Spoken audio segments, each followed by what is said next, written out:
Sugar mills એટલે કે ખાંડની ફેક્ટરી, ખાંડના કારખાના વિશે વાત કરે છે. ખાંડના કારખાનાઓ જે છે એ વધારે એમએસપીની માંગણી કરી રહ્યા છે ફોર ધેર પ્રોડ્યુસ એટલે કે ખાંડના જે માલિકો જે છે, ખાંડની ફેક્ટરી કંપનીના માલિકો એ પોતાની ખાંડની કંપની માટે વધારે એમએસપીની માંગણી કરી રહ્યા છે. એમએસપી એટલે કે મિનિમમ સપોર્ટ પ્રાઇસ એટલે કે લઘુત્તમ ટેકાના ભાવ.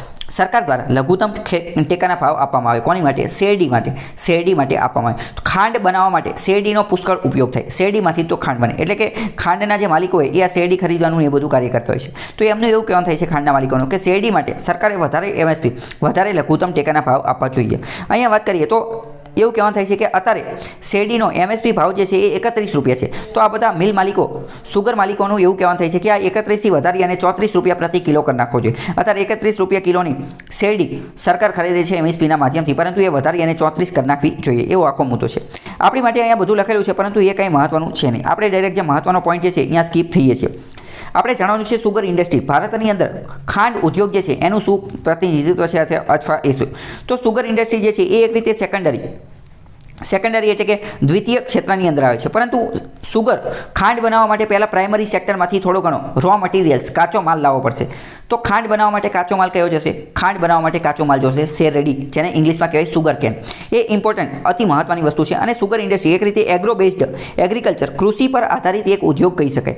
અને રૂરલ લેવલે, ગ્રામ્ય વિસ્તારના ઘણા બધા લોકોને લાઇવલીહુડ, આજીવિકા આપવાનું કાર્ય એ આ ખાંડની ફેક્ટરીઓ કરે છે. 50 million sugar can farmer, 50 million એટલે કેટલા થાય? 5 કરોડ ખેડૂતો કે જે સુગરકેન શેરડી ઉગાડવાનું કાર્ય કરે છે, એમને આ ખાંડના ઉદ્યોગોના કારણે રોજગારી મળે છે. અને 5 લાખ જેટલા વર્કરો જે છે, વર્કર લોકો એ સુગર મિલ, ખાંડની ફેક્ટરીની અંદર કાર્ય કરે છે. એટલે એક રીતે જોઈએ તો ભારતની ઇકોનોમીની અંદર રોજગારીની દ્રષ્ટિએ સુગર ઇન્ડસ્ટ્રીનું અતિ મહત્વનું યોગદાન છે. India is world's second largest sugar producer after Brazil. સૌથી વધુ ખાંડનું ઉત્પાદન, પ્રોડક્શન ક્યાં થાય છે? તો કે બ્રાઝિલની અંદર થાય છે. બ્રાઝિલ જે છે એ દક્ષિણ અમેરિકાનો એક દેશ છે. દક્ષિણ અમેરિકા ખંડનો એક દેશ છે. બીજા નંબરે સૌથી વધુ પ્રોડક્શન કોણ કરે છે? તો એ ભારત કરે છે. And also the largest consumer. પરંતુ વાપરવાની વાત કરવામાં આવે, કન્ઝ્યુમ કરવાની વાત કરવામાં આવે તો સુગર સૌથી વધુ કન્ઝ્યુમ કોણ કરે છે? તો એ ભારત કરે છે. સુગર કેન શેરડીની પ્રાઇસ, કિંમત કઈ રીતે નક્કી કરવામાં આવે છે? તો એ બે રીતે નક્કી થાય છે. એક તો ફેડરલ ગવર્મેન્ટ, કેન્દ્ર સરકાર નક્કી કરે છે, અને બીજું રાજ્ય સરકાર. બંને જે છે એ નક્કી કરે છે. કોણ? તો કે શેરડીની કિંમત જે છે ફેડરલ સેન્ટ્રલ ગવર્મેન્ટ અનાઉન્સીસ. હવે જો તમે એક વસ્તુ સાંભળેલી હશે, MSP, minimum support price.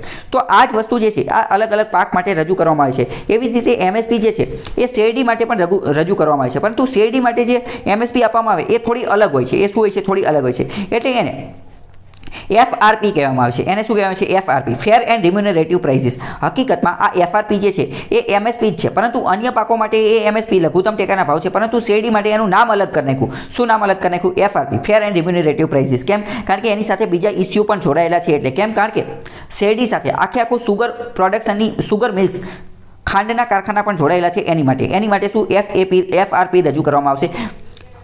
Which are determined. એફઆરપીની નક્કી કોણ કરે છે? એફઆરપીની ગણના જે છે એ પણ સીએસીપી જ કરે છે. સીએસીપી એ જ બોડી છે કે commission four agriculture cost and prices. અને આ સીએસીપી જે છે એ જ તો નક્કી કરે છે. શું? સીએસીપી જે છે એ જ તો એમએસપી નક્કી કરે છે. એમએસપી અન્ય પાકો માટે નક્કી કરે. અને એફઆરપી એ કોની માટે નક્કી કરશે? શેરડી માટે. સીએસીપી આ ભલામણ જે છે એ કેબિનેટ કમિટી ઓન ઇકોનોમિક અફેર્સને આપશે. અને cabinet committee on economic affairs આની ઉપર મહોર લાગી દેશે, સ્ટેમ્પ મારી દેશે અને એને મંજૂર કરી દેશે કે હા સાચી વસ્તુ. તો આખરી નિર્ણય તો cabinet committee on economic affairs લે, એટલે કે આર્થિક બાબતોની જે કમિટી રહી, અને એને હેડ હોય છે પ્રાઇમ મિનિસ્ટર એટલે કે વડાપ્રધાન. પરંતુ આને ભલામણ કોણ કરે? સીએસીપી. તો અલગ અલગ પ્રશ્ન પૂછે છે કે ભલામણ કોણ કરે? તો સીએસીપી. આખરી નિર્ણય કોણ લે? તો cabinet committee on economic affair. Okay, આગળ વાત કરીએ તો સ્ટેટ એડવાઇઝડ પ્રાઇસીસ. રાજ્ય દ્વારા પણ આ શેરડીની કિંમત કેટલી રાખવાની છે એની માટે એડવાઇસ, સલાહ આપવામાં આવે. Are announced by sugar cane producing states. અને આની માટેની સલાહ કોણ આપે? કે એફઆરપી કેટલી રાખવી જોઈએ? તો જેટલી શેરડી ઉગાડવાવાળા જેટલા રાજ્યો જે છે એ બધા આની સલાહ આપતા હોય છે. હવે એ પણ સમજી લો. શું? શેરડી ઉગાડવા માટે પાણીની પુષ્કળ જરૂર પડે છે. પાણીની પુષ્કળ જરૂર પડે છે. બરાબર. આ એક એવો પાક છે કે જેમાં પાણીની ખૂબ જરૂર પડે. એટલે એવી જગ્યાએ તે શેરડી ઉગી શકે કે જ્યાં સિંચાઈની સુવિધા, ઇરિગેશન ફેસિલિટી જે છે એ મબલક પ્રમાણમાં જરૂર હોય. અને બીજું એ પણ સમજો, ઇરિગેશન, સિંચાઈનો જે વિષય જે છે 7મી અનુસૂચિની અંદર, એ ઇરિગેશન એ રાજ્ય યાદીનો વિષય છે. કયો? રાજ્ય યાદીનો વિષય. એટલે એની ઉપર ટેક્સ ને કર ને એ બધું લગાવવાનું કાર્ય પણ રાજ્ય કરે છે. એટલે ઘણી બધી વાર રાજ્ય જે છે એ એફઆરપી કઈ રીતે નક્કી કરવી, શેરડીની એફઆરપી કઈ રીતે નક્કી કરવી, એને માટેની સલાહ, એડવાઇસ જે છે એ આપે છે. કેન્દ્ર સરકારને, સીએસીપીને, કેબિનેટ કમિટીને એ બધાને આપે છે. સુગર કેન શેરડીની કિંમત કઈ રીતે નક્કી કરી is governed by the statutory provision, કાયદાકીય રીતે નક્કી કરવામાં આવે છે. કયા કાયદાકીય રીતે? તો કે શેરડીની કિંમત કયા કાયદાથી નક્કી કરી છે?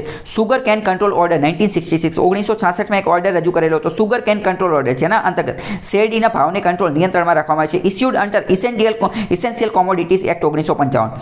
સુગર કેન શેરડી જે છે એને ઇસેન્શિયલ કોમોડિટીમાં રાખવામાં આવે છે. કોવિડ ચાલતો હતો ત્યારે આપણે આ ઇસેન્શિયલ કોમોડિટીઝ એક્ટ મેં તમને ડિટેલમાં ચલાવેલો હતો. આનો મતલબ શું? આનો મતલબ કે અમુક એવી વસ્તુઓ કે જે ઇસેન્શિયલ છે, મતલબ કે જે ખૂબ જ જરૂરી છે, અત્યંત જરૂરી છે, માનવ જીવન માટે અમુક વસ્તુ ખૂબ જ જરૂરી છે, જેમ કે ઓક્સિજન, પાણી, આ બધી વસ્તુ ખૂબ જરૂરી છે. તો આવી બધી વસ્તુ જે છે એ ઇસેન્શિયલ કોમોડિટીઝ એક્ટ અંતર્ગત આવે. આની અંદર જો સરકાર કોઈ વસ્તુ નાખી દે, ઇસેન્શિયલ કોમોડિટીઝ એક્ટની અંદર જો સરકાર કોઈ વસ્તુ નાખી દે તો એ વસ્તુ જે છે એની ઉપર સરકાર અમુક પ્રકારનું રેગ્યુલેશન, નિયંત્રણ રાખે છે, એની ઉપર અમુક પ્રકારનું કંટ્રોલ રાખે. તો સરકાર કહી દે કે આની કરતાં વધારે પ્રોડક્શન નહીં કરવાનું, આને આટલી કરતાં વધારે વેચવાની નહીં, આની કાળાબજારી નહીં કરવાની, આવું બધું કરી નાખે. બરાબર?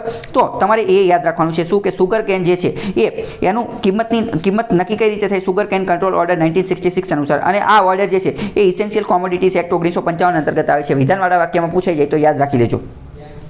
2009-10 પહેલા સુગરની કિંમત જે છે એ sugar season the central government was fixing, તે શેરડી માટે પણ સ્ટેચ્યુટરી મિનિમમ પ્રાઇસ જે છે એના અંતર્ગત એ નક્કી કરવામાં આવતી હતી અને એની માટેનો પ્રોફિટ જે છે એ 50% હતો. એટલે કે ખેડૂતોને શેરડીના 50% મળે શેરડીની કિંમતના, અને 50% જે છે એ મિલ માલિકોને મળે. કયા મિલ માલિકોને? તો કે સુગર ફેક્ટરી, ખાંડની ફેક્ટરીવાળા હોય એને 50-50 એટલે કે 50% મળતા હતા 2010 સુધી. પરંતુ as this sharing of profit remained virtually unimplemented, પરંતુ આનું વ્યવસ્થિત અમલીકરણ થયું નહીં. એટલે સુગર કેન કંટ્રોલ ઓર્ડર 1966ને સુધારવામાં આવેલો ઓક્ટોબર 2009ની અંદર, અને concept of SMP was replaced, એટલે કે SMP હતું સ્ટેચ્યુટરી મિનિમમ પ્રાઇસ, એની બદલે નવી વસ્તુ આવી ગઈ FRP, fair and remunerative price, અને જેના અંતર્ગત નવી ક્લોઝ ઉમેરવામાં આવેલી કે જે reasonable margin for growers of sugar cane, કે જેના કારણે સુગર કેન શેરડી ઉગાડવાવાળા લોકો જે છે એટલે કે ખેડૂત લોકો એ પોતાનું પ્રોફિટનો રિસ્ક લે છે. કારણ કે હવે જો એક રીતે જોઈએ તો મિલ માલિકો જે છે અથવા તો સુગરના માલિકો જે છે, ખાંડના માલિકો, એને કોઈ રિસ્ક લેવાનો થતો નથી. જો પાક નિષ્ફળ થાય તો એમને કંઈ ફેર પડતો નથી,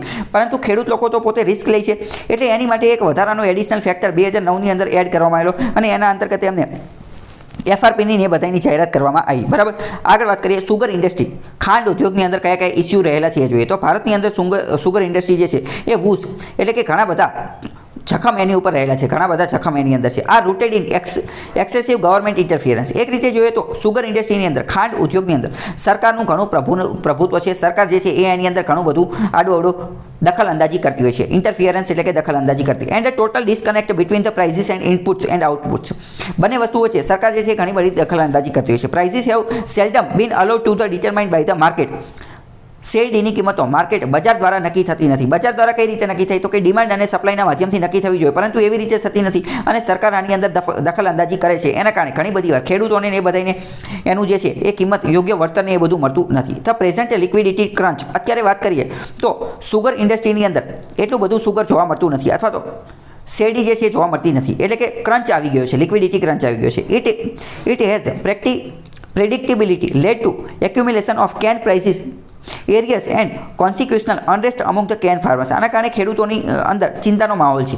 થો the government has as usual responded with various kinds of. સરકારે અમુક પ્રકારના ફિસ્કલ શોપ્સ, એટલે કે નાણાકીય રીતે સહાય કરવાની કોશિશ કરેલી છે. તેમ છતાં ખેડૂતો જે છે એ તો દબાણની અંદર જ છે. હવે બીજી વાત કરીએ, નીતિ આયોગ દ્વારા એક પ્લાન બનાવવામાં આવેલો હતો આ બાબતે. કઈ બાબતે? તો કે શેરડી બાબતે નીતિ આયોગે એક 13 સભ્યોની કમિટી બનાવેલી હતી, ટાસ્ક ફોર્સ બનાવેલી હતી. એને ભલામણ કરેલી હતી લોંગ ટર્મ સ્ટ્રેટેજી, લાંબા ગાળાની સ્ટ્રેટેજી, જેના અંતર્ગત સુગર ઇકોનોમી, ખાંડની અર્થતંત્ર જે છે એને વૈશ્વિક માર્કેટ સાથે આપણે અલાઇન કરી શકીએ, એની સાથે ખભોથી ખભો મેળવી શકીએ. ભારતની સુગર ઇન્ડસ્ટ્રી જે છે એ વિશ્વને ટક્કર આપી શકે એવો પ્લાન બનાવેલો હતો નીતિ આયોગે 13 સભ્યોની કમિટીએ.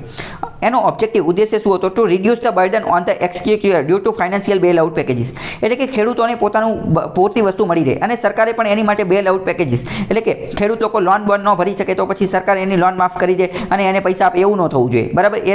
એને ડામવા માટે કાર્ય કરેલું હતું. ઇકોનોમિક હેલ્થ અને 800 બિલિયન એગ્રો ઇન્ડસ્ટ્રી, આ બધી વાત કરેલી હતી. સુગર કેનના ગ્રોઅર્સને ફાયદો થાય એની માટે. પછી વાત કરીએ, the task force is also expected to suggest ways and means mitigate adverse impact. Sugar cane ફાર્મિંગને આને જે એડવર્સ ઇફેક્ટ, પર્યાવરણને જે નુકસાન થાય છે અથવા ગ્રાઉન્ડ વોટરને જે નુકસાન થાય છે એને ડામવા માટેનું કાર્ય પણ કરશે. તમને એવું લાગે કે સુગર કેન શેરડીથી ગ્રાઉન્ડ ગ્રાઉન્ડ વોટર ભૂગર્ભ જળને કઈ રીતે નુકસાન થાય, તો મેં તમને હમણાં જ કીધું કે સુગર કેન શેરડી માટે પાણીની પુષ્કળ જરૂર પડે છે, તો આપણે એમાં વધુને વધુ પાણી જરૂર પડશે, તો એમાં જે પાણી આવશે એ આપણે ગ્રાઉન્ડ વોટર ભૂગર્ભ જળનું જ પાણી જશે ને, એટલે એનું સ્તર ઘટશે, વધારે ને વધારે પાણી એની અંદર જશે. હવે માની લો કે શેરડીની બદલે કંઈક બીજી વસ્તુ આવી તો ઓછા પાણીમાં થઈ જશે. એવી રીતે તો area unaddressed by the government policy, સરકારની પોલિસી યોજના અંતર્ગત અમુક એરિયા જે છે એ અનડિઝર્વ રહી જાય છે, એના ઇસ્યુ એનું સમાધાન થતું નથી, સરકારની અમુક યોજના જે છે એ યોગ્ય લાગતી નથી, એનું ઇમ્પ્લિમેન્ટેશન અમલીકરણ કરવામાં સરકાર જે છે એ અસફળ રહે છે. સુગર સેક્ટરની અંદર જે સુધારા લાવવા જોઈએ એ બધા લાવવામાં એ સરકાર જે છે એ અસફળ રહેલી છે.